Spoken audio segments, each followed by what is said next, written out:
Hello, hello, hello.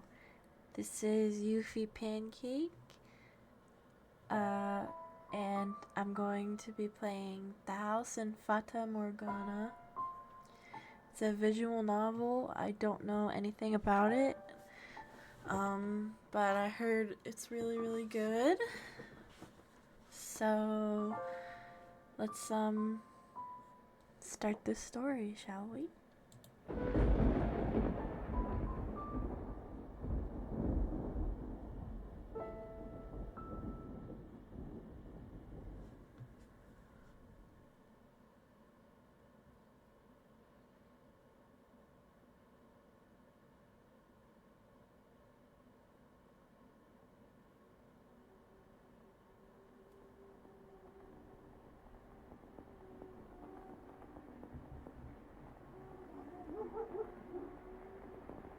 Sorry, that's my dog. There is a house that sits beyond dark, dense woods.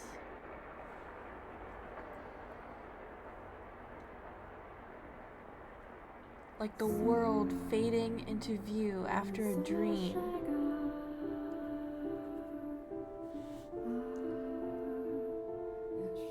That old mansion appears before you.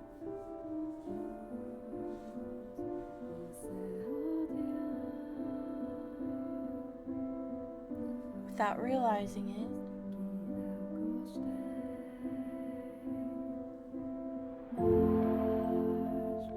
you instinctively accept as truth the events unfolding before you.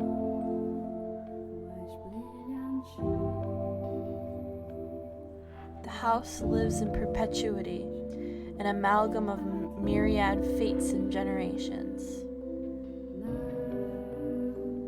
No one knows who first said,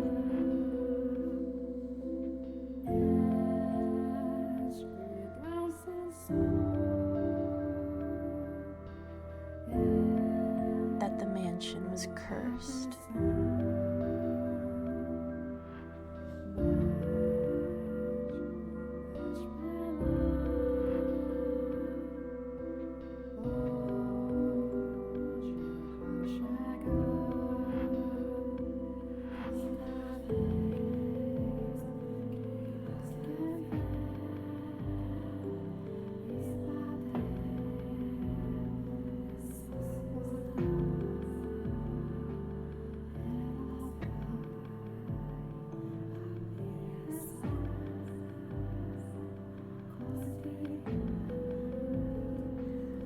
Sorry, I kind of gave up on my Final Fantasy VII playthrough because I'm not good at playing old games, honestly. I mean, like Skyrim and Fallout 4 and Fallout New Vegas is like, yeah, but like that's like really old for me.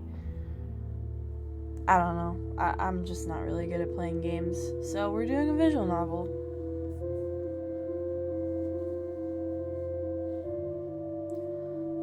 Our Father, who art in heaven, hallowed be thy name.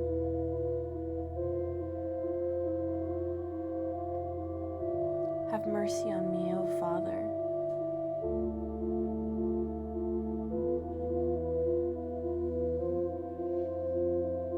And cast their souls into eternal damnation.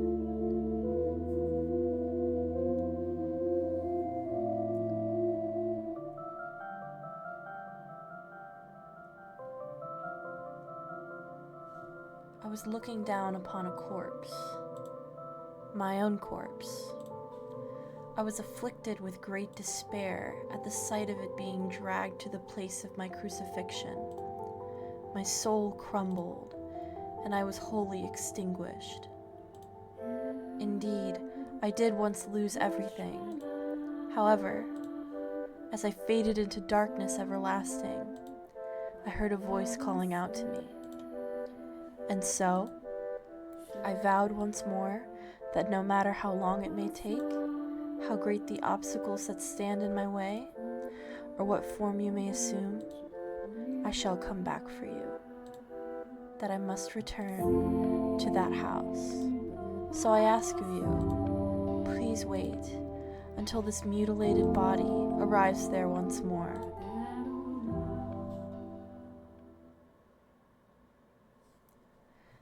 Your consciousness, wavering like a ship at sea, was slowly drawn back to the surface.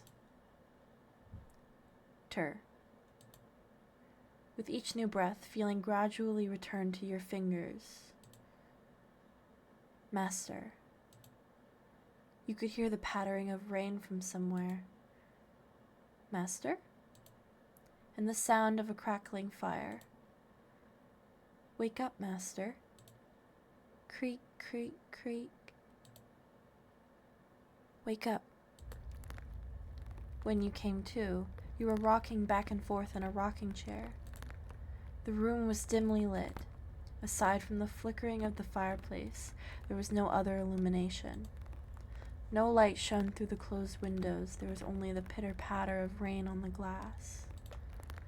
It was as though the whole mansion had been enveloped in darkness. Oh, splendid. You have finally awoken. Someone called out to you.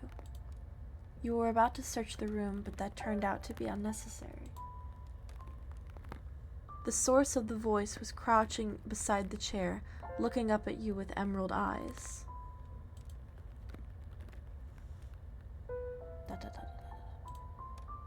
Good morning, Master. She's cute. Good morning.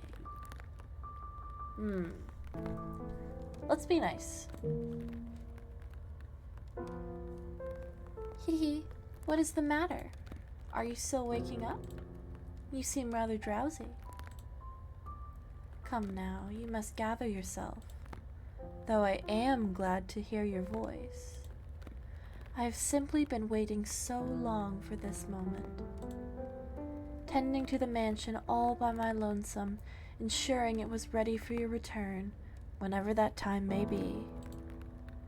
When I caught sight of you through the window, my heart fluttered. Doki doki. The time had finally arrived. You were perplexed. This woman, who looked like a maid, seemed to know you, but you had no memory of her. What kind of herbal tea would you like to start your day with? Ooh, I want some tea. I have some wonderful chamomile leaves, if you would like. Or perhaps your tastes have changed since we last met. Tell me, Master, what would you like? Hee, I beg your pardon. I allowed myself to get too excited. But I hope you will be sympathetic, Master. I am just utterly elated that I could see you again. Oh, God. Oh, gee. Oops. Alright, we saved. So is this... Okay. Config, backlog, save, load, skip, auto, window. Cool. The woman appeared to be genuinely delighted that you had awoken, but she seemed to lack the energy typical of her age. Or perhaps life was a more appropriate word than energy. But the gloom extended beyond the maid. It seemed to encompass the entire mansion. The plaster walls illuminated by the fireplace and the rose engravings and the ebony pillars felt vaguely familiar. But a crushing sense of claustrophobia overpowered that familiarity. It seemed as though the house wasn't interested in accepting you just yet. Oh my! You do not know who I am? Do you not know who you are either? That is quite the predicament. If you cannot remember who you are, then who am I to serve? The woman's face was pale, almost as though a faint chill ran down your spine. You are the master of this house, though it would seem you have no memories of such. Quite the dilemma. If you do not know who you are, then you are no different than a stranger to me, no? Indeed, you have returned, but from where? That I cannot say. Then how about this? I am a servant of this mansion, and as such, I am familiar with the many incidents that have taken place here. I shall show you the history of this house, Master. That will surely allow you to recall who you are. The freshly awakened gears in your head began to turn as you mulled things over. The maid had called you the master of this house, but without a single mirror in the room, you had no idea, no way of seeing what you looked like. Unable to decide, you reflexively nodded. Let us be off then, and fear not, I merely entreat you not to let go of my hand. Should you hold it tightly, you need not worry about being washed away by the waves of history. No matter what happens, you mustn't let go of my hand. Alright. Your hand in hers, you followed the maid's lead through the hall. The air within the mansion was oppressive, as though a black miasma hovered within. The house was bleak and barren, hardly a trace of color to be found. You came across an open window. Beyond it lay nothing but darkness. Neither sunlight nor moonlight could be seen. There were no chirping birds, no rustling grass, no sign of life at all.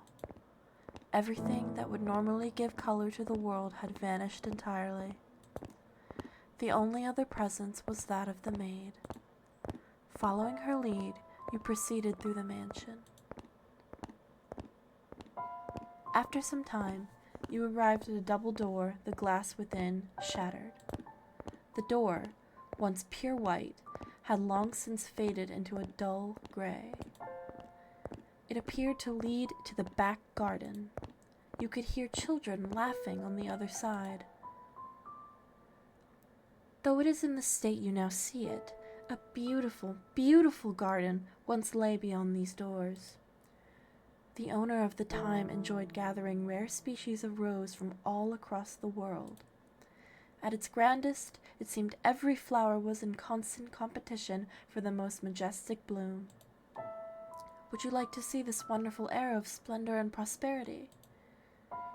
Hee hee hee. I very much hope it is to your liking, master. The maid opened the doors to the back garden.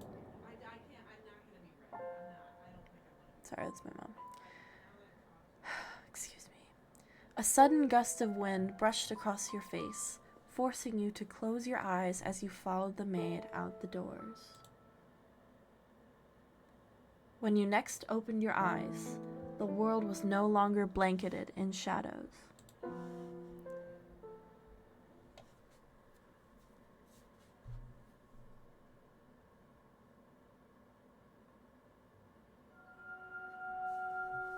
The first door.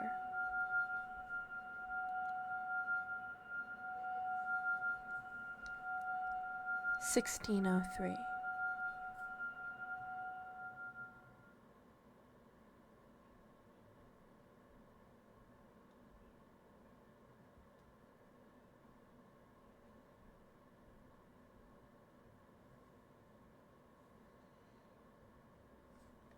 The mansion had an alluring air of beauty about it in that era. It was almost like something out of a fairy tale. This period of history could perhaps be described as a symphony of destruction, as cumbersome principles of old came crashing down. Freed from the day-to-day oppression of these antiquated precepts. Oh my god, I'm an English major and I don't know how to read. These people seemed to hark back to the more poetic, expressive ways of old. They took these newly blossoming emotions in hand, and with them they wrote literature, painted portraits, composed theater, and found love. Even the church, which had maintained authority throughout the Middle Ages, embraced the changing times, adopting the culture's flowering sense of aesthetic. War would break out not 20 years from then, plucking the ripened era from the tree of history, but that is of no concern to us now. Hold on, I'm gonna grab my water.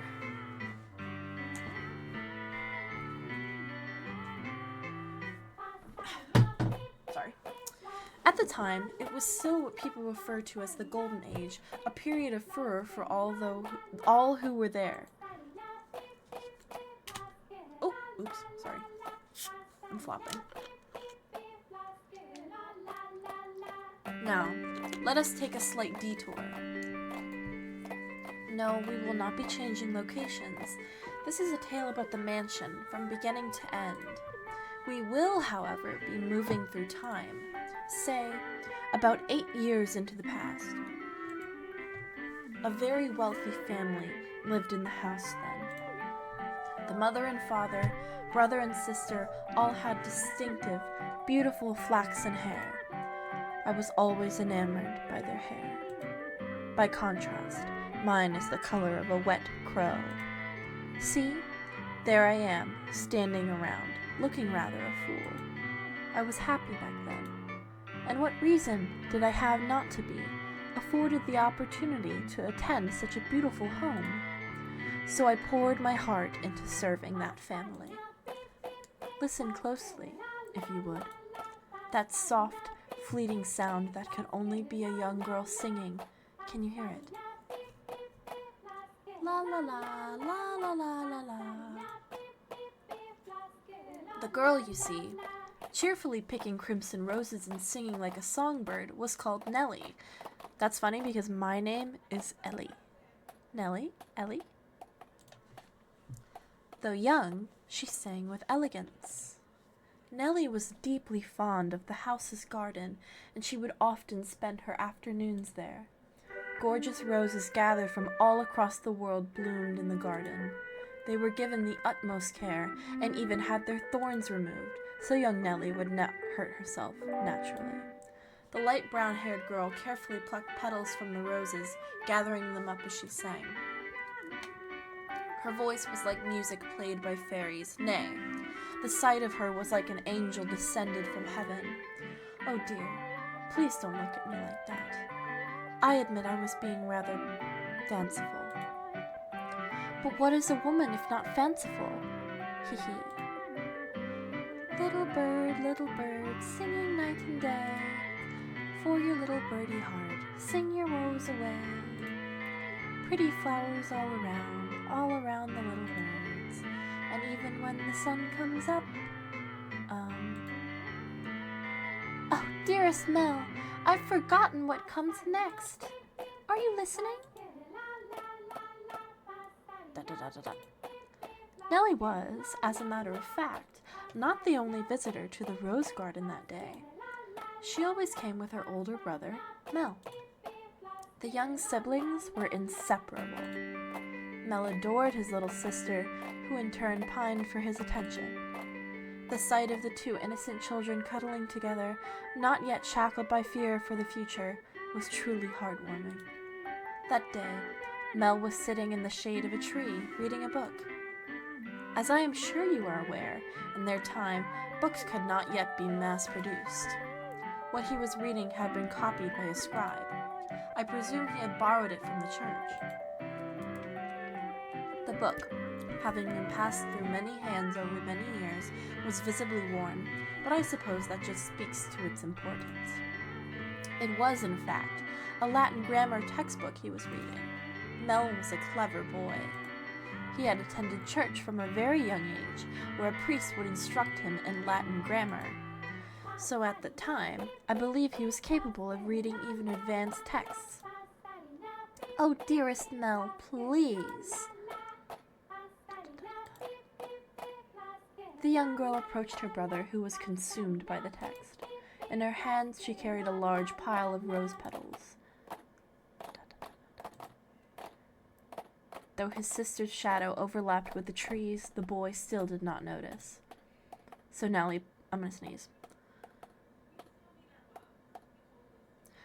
puffed her cheeks, thrust out her slender arms, and let the petals fall. Ah! Hee! Look, your head is covered in roses, Mel! Oh, Nellie, you got petals in the book. This isn't mine. I can't afford to let it get dirty. It's your fault, dearest Mel. I tried to get your attention. And besides, flowers won't get a book dirty. I must raise the white flag. When did my little lady find herself such a sharp wit? While waiting for you, dearest Mel. I waited, and you didn't so much as glance at me. I'll be an adult by the time you're done reading that book. Wow, that soon? That soon. Mother says girls grow up fast. Haha, she may be right. In that case, we should do something together before you're all grown up. Surely you won't play with me any longer when you become an adult. That's not true. I'll still play with you, even when I'm grown up. But grown-ups don't play, Nellie. Fine, I'll stay a child forever then. Didn't you just say you were about to grow up? You're so mean, Mel. I'm sorry. Please don't pout, my little lady. How about this? To make it up to you, I'll play whatever you want today. Really? Do you mean it? I want to play make-believe. Make-believe? Make-believe. I will be a princess taken captive by an evil kingdom, and you, dearest Mel, will be my valiant knight. It's fine. That's fine. And then you turn into a prince when you rescue me.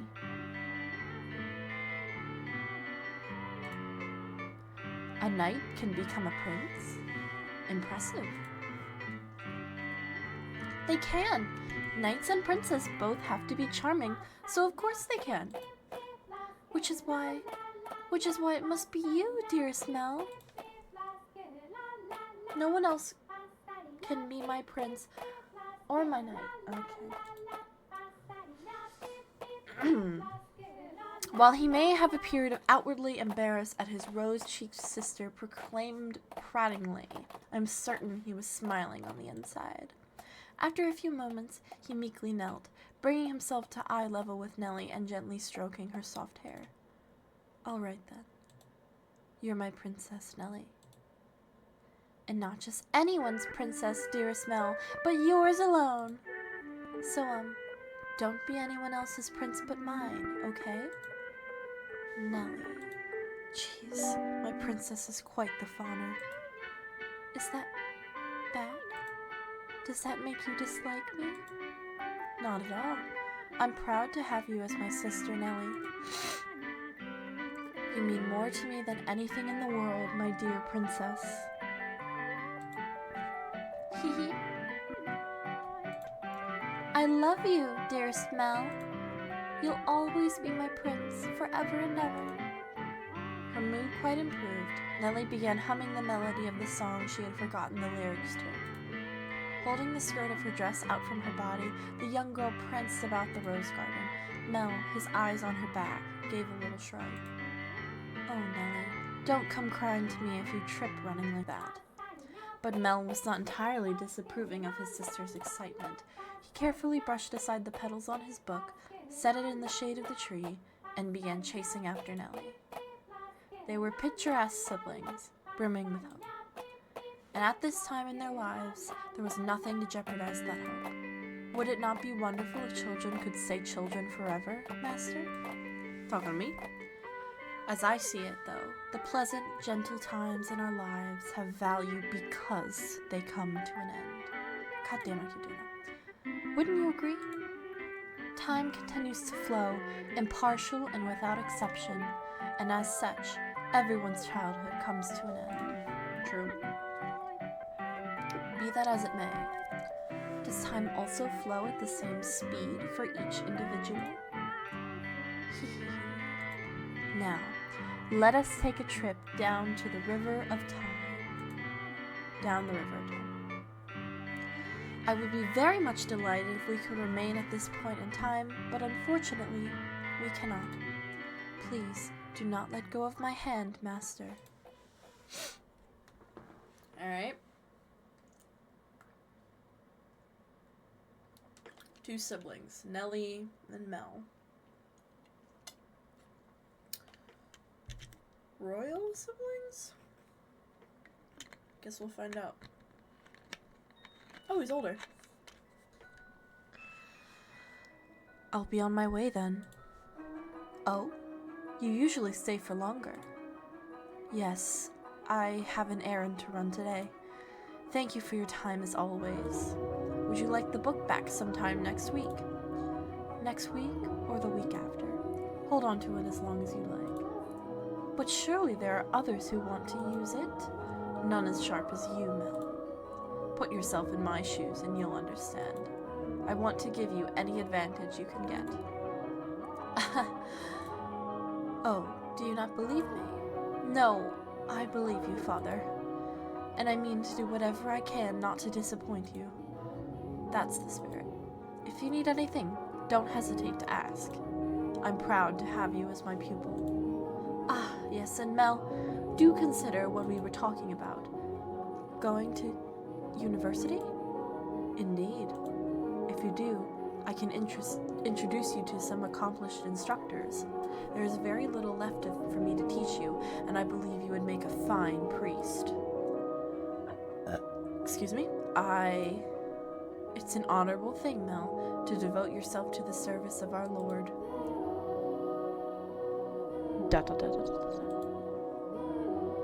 I'll give it some thought. If you'll excuse me then, I'll see you again. Our doors are always open. Farewell.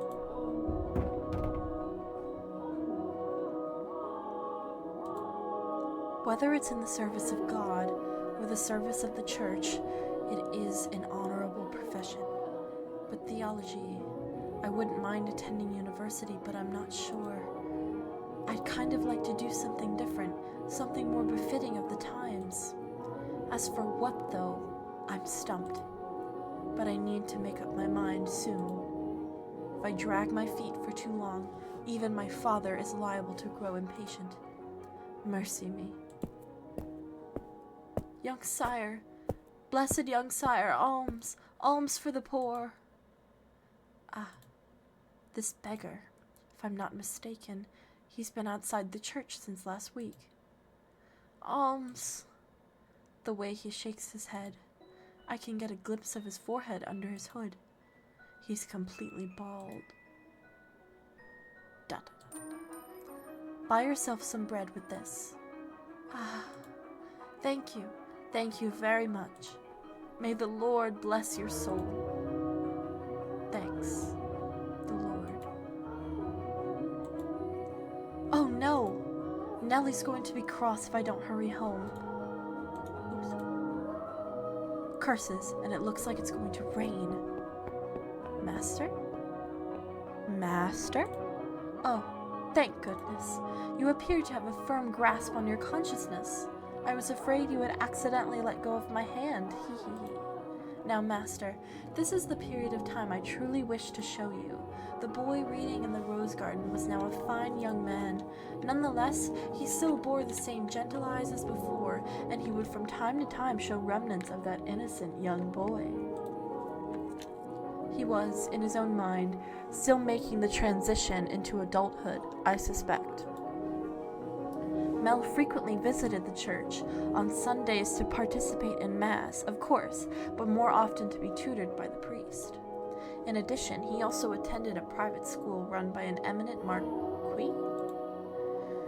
Though it was not a school where students had desks and sat in rows, they studied at the marquis's estate. Secondary and higher education was not the same as it is today, and Mel was considering university. The priest wanted to recruit him to the church, but Mel was having difficulty deciding what he should do. That he had such a choice is envious, is it not? Well, yeah. Not a lot of people get that luxury. Good afternoon. I'm here to pick up my order. Is it ready? Aye, ready and waiting, young Master Rhodes. Oh, don't call me young master, please. I beg your pardon. Can I seem to get my head out of the past? Your order's right here, sir. Mel had stopped at a jewelry store in the center of town on his way back from the church. The building was both a workshop and a storefront, and the nobles of that area were deeply fond of the master's wares. He was so skilled, even the royal family had commissioned work from him. As a matter of fact, the wooden sign out front was engraved with a replica of a piece of his jewelry said to be on display in the palace. As artistry flourished in this golden age, the number of shops selling luxurious items such as jewelry rose in kind. However, the clientele of these shops comprised a very narrow range of people. May I have a look? Of course, of course. Good, it came out just as I hoped. Splendid work. Hehe. Can I afford to disappoint a loyal customer like yourself? An admirable work ethic. I'm sure she'll love it. Such a kind lad, young master. My boy back at home could do well to learn a thing or two from ya. Every man ought to show women some more cordiality. Coming home to a cold fireplace is a sad thing indeed. Ha ha ha. Again, please don't call me young master. My apologies. I'll take this and be on my way then. Good day. If you find yourself in need of aught else, just let me know. I can make any jewelry you ask for. Come to me and your sweetheart's day'll sure be made. And I guarantee the two of you will have all sorts of fun when I give it to her. When you give it to her. Please, I don't have a sweetheart. Huh. Well, that's a surprise. I'm sure many girls are vying for your hand too, young Mr. Rhodes. Fine family, good looks, charming. And your future's all but. I'll be on my way then. I'm in a bit of a hurry. Good day. Come by again anytime. Goodness. Maybe I'll say I want to study abroad or something. Patient as my father may be, that would certainly anger him. I can hear it now. You're wasting your God-given talents, boy. I could renounce my name and rank, go somewhere far away. That sounds like the kind of plan Nellie would come up with.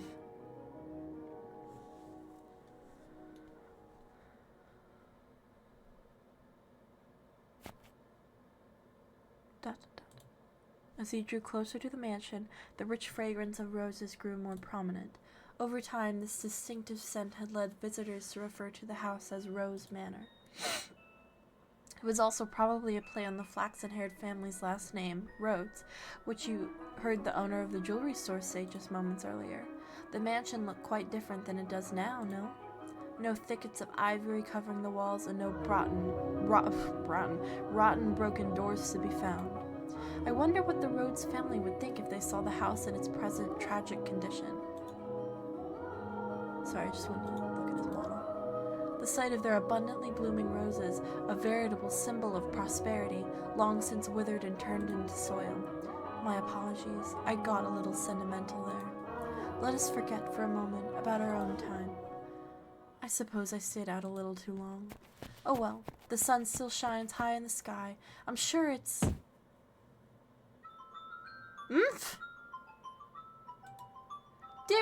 Dearest Mel, what took you so long? Wherever have you been?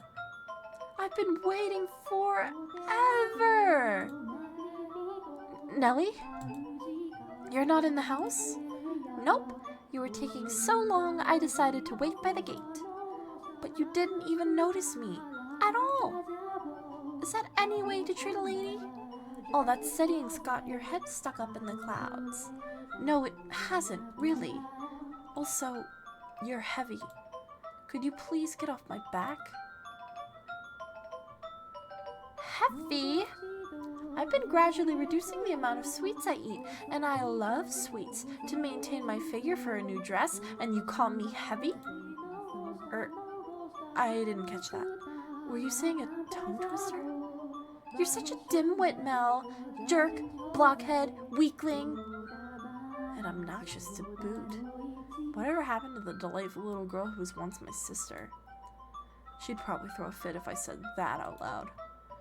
Should you really be outside, Nellie? You are the star of today's event. It's fine. They can call it a birthday party, but I know it's just about fraternizing. It's obvious what Father's true motives are. He'll be gathering a bunch of boys from good families to look for someone to marry me off to. Ugh, I have no interest in that at all. Don't be like that, Nellie. They're all here for you. At least enjoy what you can of the party. Grr. I guess, and besides, it's not completely terrible. Look at this, dearest Mel. What do you think? What do I think? About what? About what?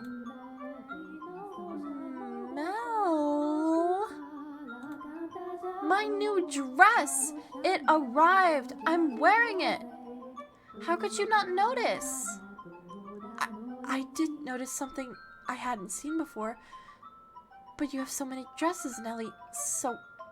But this is the dress I had made just for today. Look at the colors. They're so pretty. It's the work of a renowned dyer. And this belt is just lovely. You see how it comes together to form a butterfly? Oh, I'm just absolutely in love with it. I think I'll be wearing this dress for a while to come. So tell me, what do you think? Does it look good on me? Yeah, it does. It's pretty. In some ways, I guess she is still a delightful little girl. Oh, dearest Mel, I love you. Whoa! Don't jump on me like that. Ah! Oh my, you dropped something. And what have we here? Wait, hold on. No, you can't have that yet. Is it a present? Give it back. I was going to give that to you later. I knew it. It's for me. And just what could it be? Hey, don't open it. What's the big deal? It's going to be mine soon anyway, isn't it?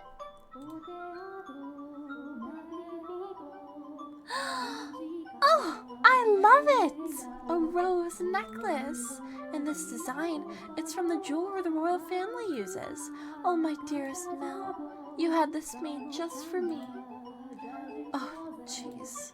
It defeats the purpose if you open it before the party. Happiness is always better sooner rather than later, Mel. I think I'll put it on right away. There. How does it look? It looks lovely. My prince is still the sweetest Yo.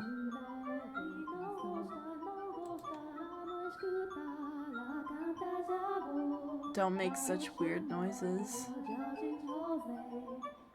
Oh, but why not? A prince always, oh my god, knows exactly what his princess wants. And this princess wanted some rose jewelry to go with her new dress. Understand? Hee hee. Jeez, I sure don't have it easy playing your prince, Nellie. It might be about time you found a new one. A prince is a prince because you can't just find one standing on the street corner. If you want to retire, dear Smell, you're going to have to wait another 10 years. That's a long time. Or if you find yourself a new princess. I'm not so... Hee hee. You're about as romantic as a rock, dear Smell. But worry not, your adorable sister will always be your princess. What more could you want? Are you really allowed to be the judge of that?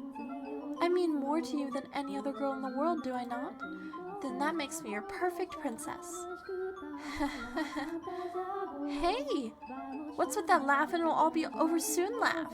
You're always telling me I mean more to anyone than to you. Yes, you do.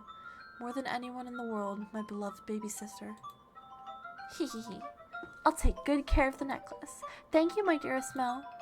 Well, if you're happy with it, then so am I. You're very welcome. Now, back into the house with you. You can't have a party without the guest of honor. Do you know if anyone is here yet? Nope. I imagine they'll be here soon, though.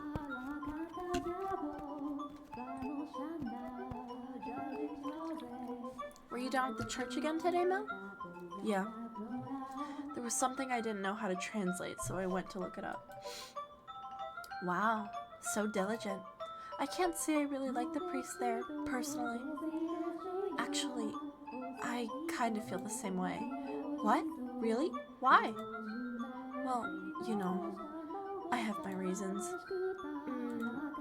Hee. So even you don't always like the priest, huh? Let's get mass on Sunday then. We can go play. No skipping church. As grew the brother, so too did the sister. That day, Nellie would be turning 14, and Mel, 3 years her sister, was 17. You saw it with your own eyes, so you know just as much she has changed. She was always a cute little girl, and she grew into an even more beautiful young woman. Though she was only 14, she was well on her way to becoming a fine lady. As for her character, well, hee. But a girl like that has her own charms, would you not say? Drifting down the river of time, the two siblings matured into healthy young adults, but the core of their relationship did not change in the slightest. Nellie was very much attached to her brother, as much as Mel complained, he still deeply cared for his sister.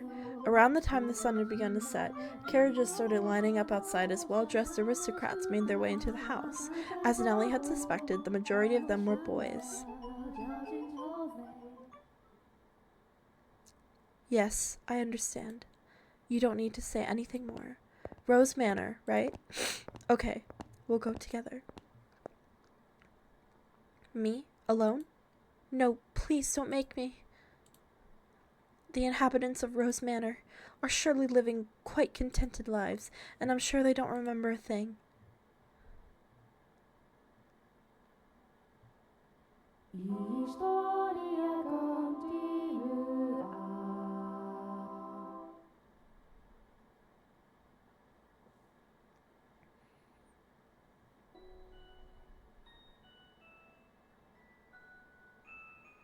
The room with the fireplace was always kept in pristine condition so they could entertain guests at any time. Walls colorfully decorated with tapestries and stained glass windows gave testament to their great fortune. The servants' first assignment every morning was to clean this room. Pitchers, silver plates, and silverware were polished to a shine so they could be proudly put to use at a moment's notice. And for events like their daughter's birthday, the room served an even more important role. The tables' tops were removable, so they had ordered new tabletops with the designs made especially for this occasion. And once the banquet had drawn to a close, tables speckled with half-empty wine glasses and leftover candied fruits were moved off to the side to make room for, of course, the festivities. Oh God, what the hell?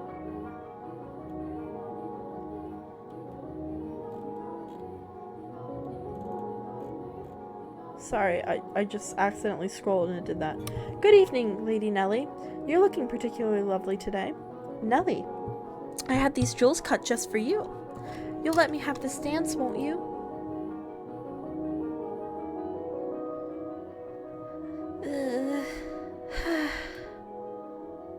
What's the matter, Nellie?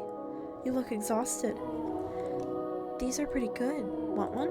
I know you like sweets. They're apples candied in rock sugar, I think. You disappoint me, dearest Mel.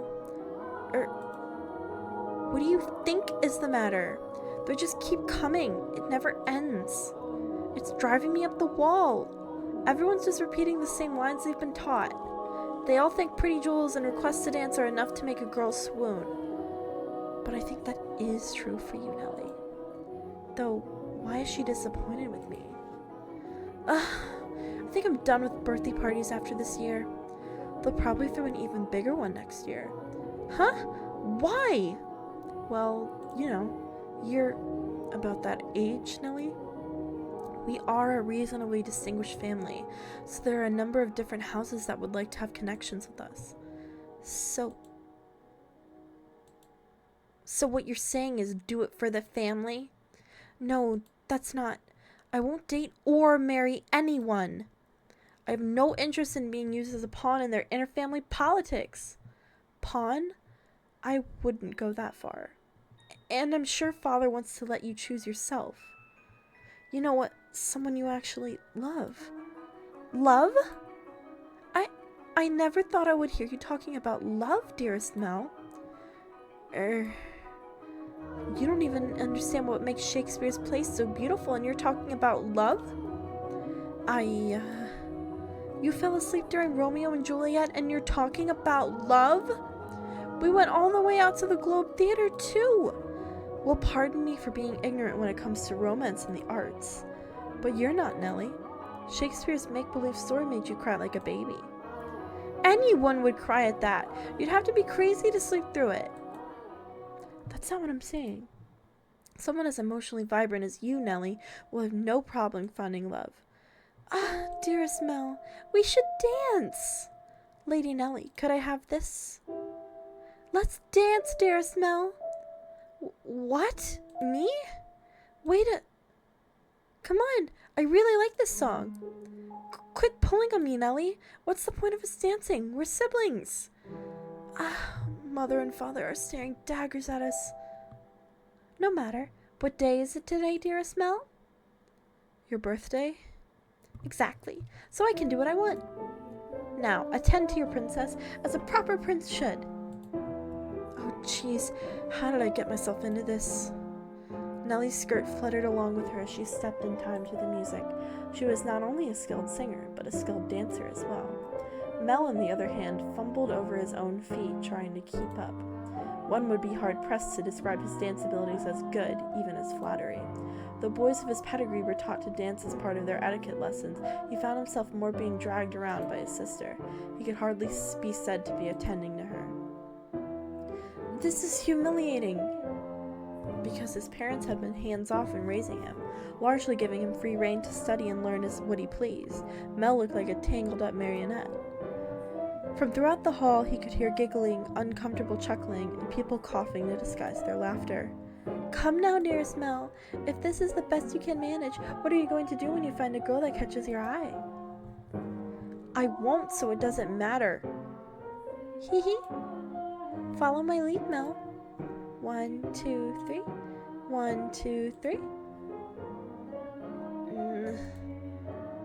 Nellie alone enjoyed her time dancing with her brother, and quite thoroughly at that. It did not matter to her that he moved awkwardly or that the guests were giving them cold stares. It was their parents who first cracked under the pressure, just as their father was about to give an exaggerated cough and stop the music. A ruckus suddenly swelled up near the entrance. What could that be? Who knows? Whatever's going on, I've been spared. The music came to a stop, and the party guests began bustling. The siblings' father spoke up sternly above the noise in order to quell the spreading commotion. He ordered the servants to investigate, had the music restarted, and gave a short apology for the interruption and set the party back on course. I went to go check on the entrance with the other servants, as I recall. Oh my, why are you looking at me like that? Hee hee. These are not my memories, but those which dwell within the mansion. Do you think we should be following what happens next from my perspective, then? That is not what confused you? Well, your question shall be answered in time. In time. Now let us return to our tale. Though the party had fallen still for a moment, their father's decisive actions restored the guests' festive moods in short order. So it was not by any means the commotion that caused the ball to conclude earlier than planned. Oh dear, I hear thunder. It's rather loud, too. Sounds like we'll have quite the storm brewing. They lived in a country where the weather was nothing if not unpredictable. Rain was a frequent occurrence there. The stretches of time with clear skies grew longer as summer approached, but the weather was still somewhat unstable on the cusp of the two seasons. They had a strong wind that night as well, which turned the raindrops into little spears on the window. Were the party to continue on any longer, no one would be able to go home. Although their father was quite concerned that Nellie had not gone on with any of the aristocrat boys, he decided to cut the festivities short. Thank goodness it ended early. How lucky I am. This must be a blessing for always being such a good girl. I'm not sure having your own birthday party cut short counts as lucky. But it was no fun. I can't help it if I'm not enjoying myself. And for heaven's sake, Arthur was here. I have no interest in dancing with that dunce. Arthur? Who's that again? Someone who's here? Unbelievable. You don't remember anything, do you, Mel? He came over to play a few times when we were little. He's covered in gross freckles and he's a huge jerk. He said my hair looked like the color of fallen leaves. Fallen leaves! Just thinking about that ugly smirk has me fuming. And yet he acts like nothing happened. He even calls me Lady Nellie, for goodness sake. Are you listening, dearest Mel? I'm listening. I wonder what the ruckus earlier was. Ugh! You weren't listening, were you? Who cares about that? Sorry, but aren't you curious? It probably wasn't another guess, at least. Maybe a cat sneaked in. You think so? I do. But enough about that. Would you like to play cards in my room, Mel? Seriously? I'm exhausted, though. It's not even that late. Fine. Something feels kind of off. A cat? I want to go check. Come on, hurry up. Hold on. You don't need to drag me, Nellie. My birthday isn't over yet, so you're not done attending to me. Oh, Nellie.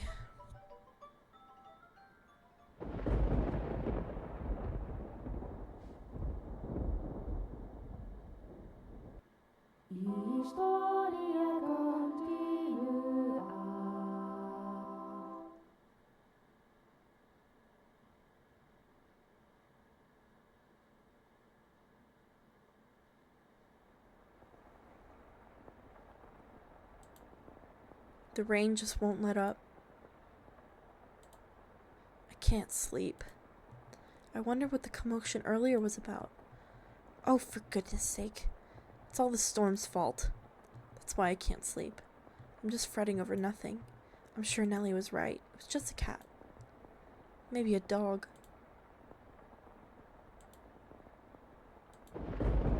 I can't sleep. I hardly ever have this much trouble falling asleep. What could this feeling be, I wonder? Yeah? Okay. Are you going to bed? I'll be right back. 2 seconds.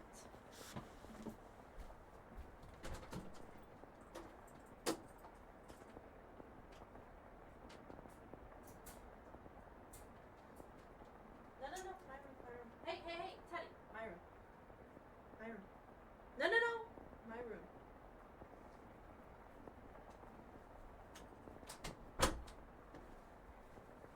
I'm back. What could this feeling be, I wonder? It's not quite foreboding. Walking around the house at this time of night isn't going to help anything, but I'm not going to fall asleep just lying here. Hold on, Mel, I'm gonna smoke. Oh my god.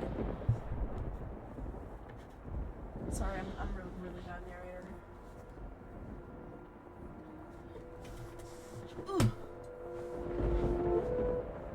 The only sounds that could be heard in the dark corridors were the sharp pitter-patter of the rain, his footsteps, and his breathing. Though he was intimately familiar with the layout of the house, that night the hallways felt like an endless labyrinth veiled in shadows.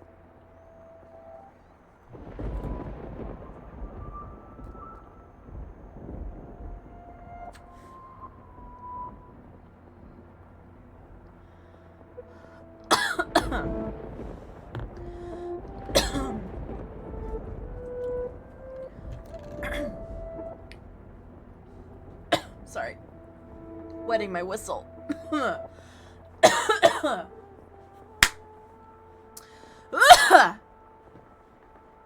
goodness.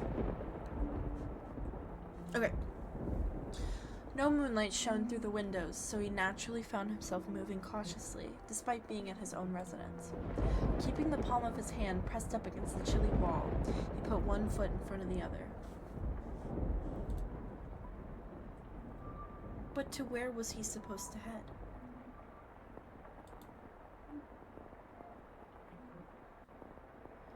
Mel, of course, had no way of answering that question himself.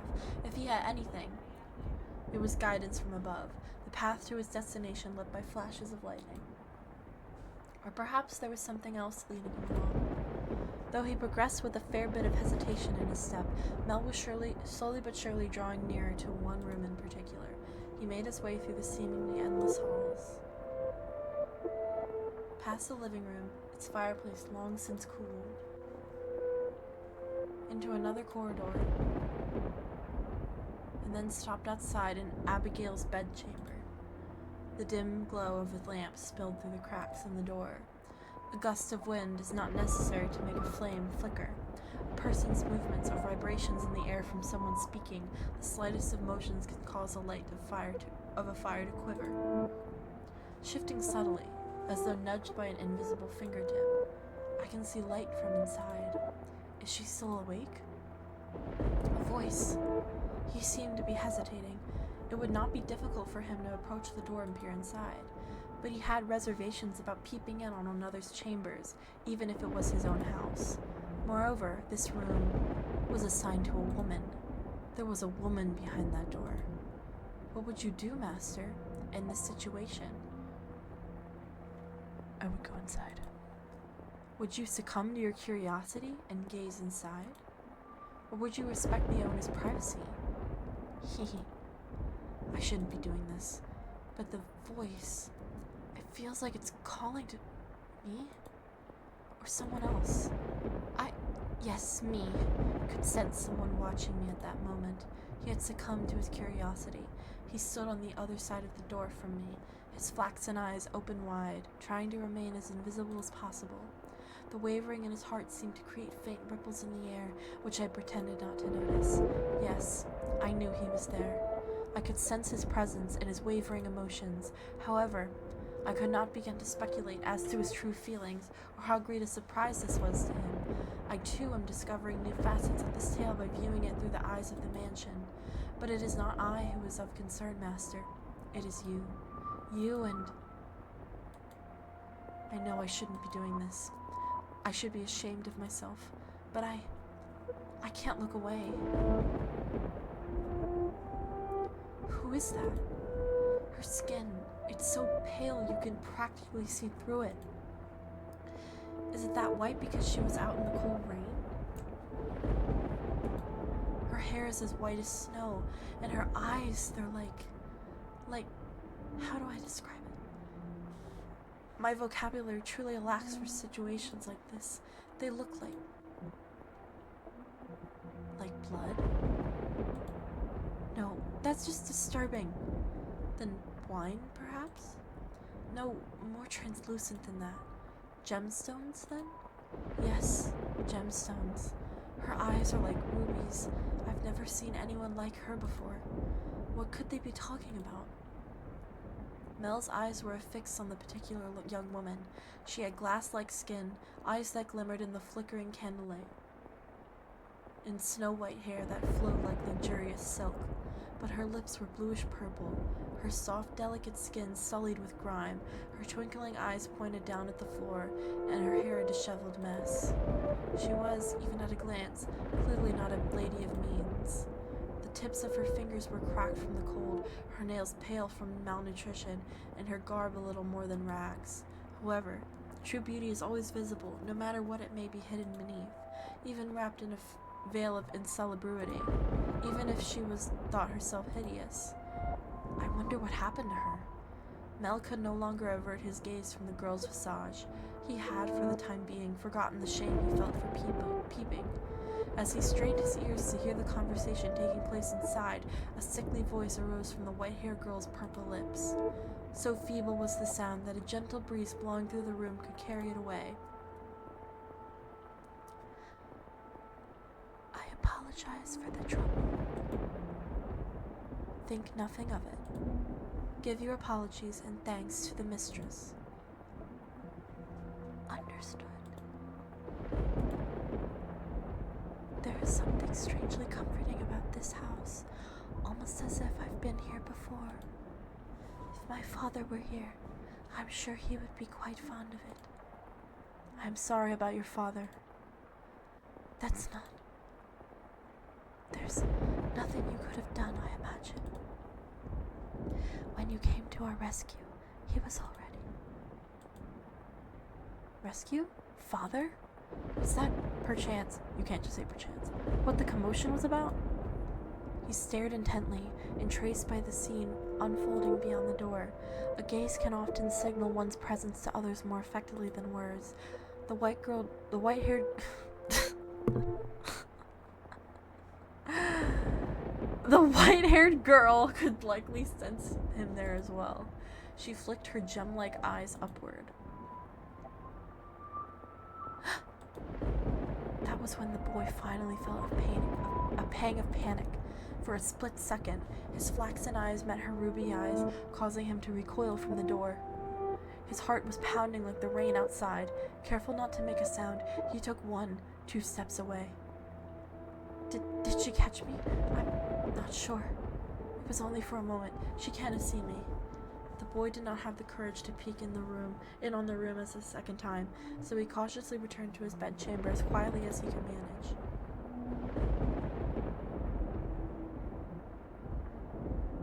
But beneath the covers, he could not erase that girl's eyes from his memory. Her melancholic red irises, her voice delicate as a glass sculpture, her pale, almost lifeless skin, her pure white hair. Every singular detail kept him from banishing her image from his mind, nor could he restrain his heavily pounding heart. Who could she be?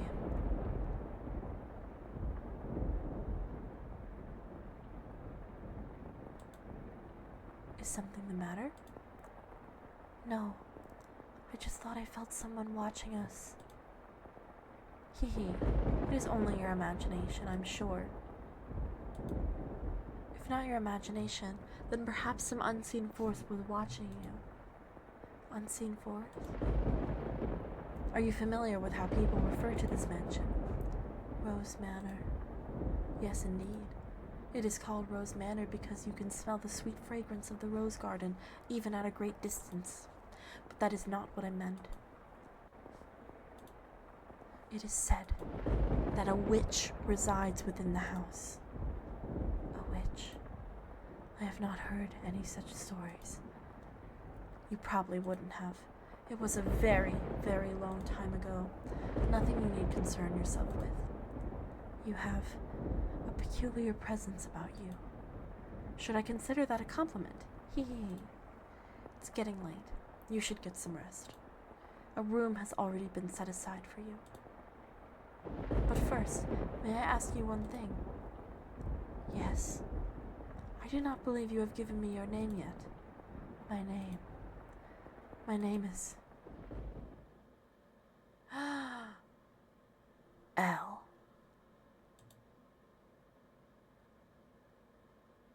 Alright.